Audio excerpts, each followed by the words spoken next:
रेशम खेती विकास केन्द्र छिर्नेछौँ।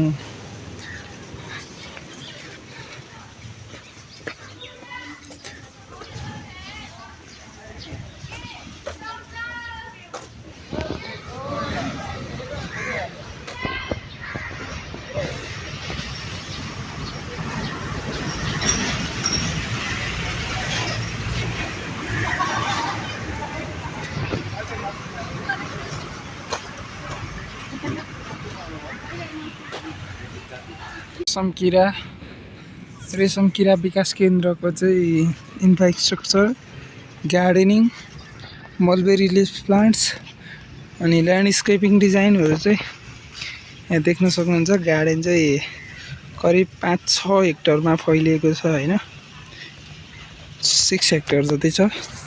यो एरिया साइड पुरै भएर पनि उता पछाडिपट्टि पनि छ हैन।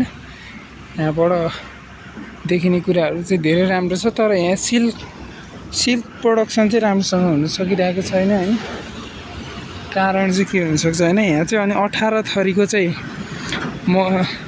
सिल्कमको प्रजाति छ र अनि त्यसपछि मलबेरी लिभ्सको टाइप्स चाहिँ 32 टाइप्सको मलबेरी लिभ्सको टाइप छ यहाँ चाहिँ।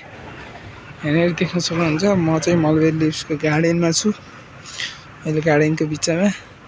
इन्फ्रास्ट्रक्चरको कुरा गर्नुपर्दा चाहिँ इन्फ्रास्ट्रक्चर चाहिँ धेरै नै बिग्रेको छ। सरकारले चाहिँ यसमा चाहिँ लगानी गर्न चाहिँ नचाहेको हो कि चाहँदै पनि नभएको हो, त्यो कुरामा चाहिँ ध्यान दिनुपर्ने जरुरत छ। अब कृषिमा चाहिँ पैसा चाहिँ छ हैन।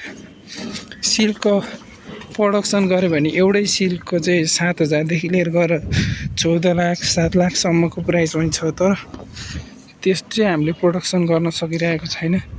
कारण के हुनसक्छ हैन, यो चाहिँ अब कमेन्ट गर्नु के होला कारण। अब यहाँ इन्फ्रास्ट्रक्चरहरू त देखिसक्नुभयो हैन, मैले देखाएको सिल्कमको फोटोहरू पनि राख्छु म अर्को पार्टमा। मैले अगाडि योभन्दा अगाडि वा योभन्दा पछाडि राख्न सक्छु मेरो च्यानलमा वा मेरो भिडियो पोस्ट गरेको एकाउन्टमा गएर चाहिँ हेर्न सक्नुहुन्छ हैन। अब तपाईहरुलाई कस्तो लाग्छ नेपालको अवस्था चाहिँ यस्तो छ, कृषिको अवस्था।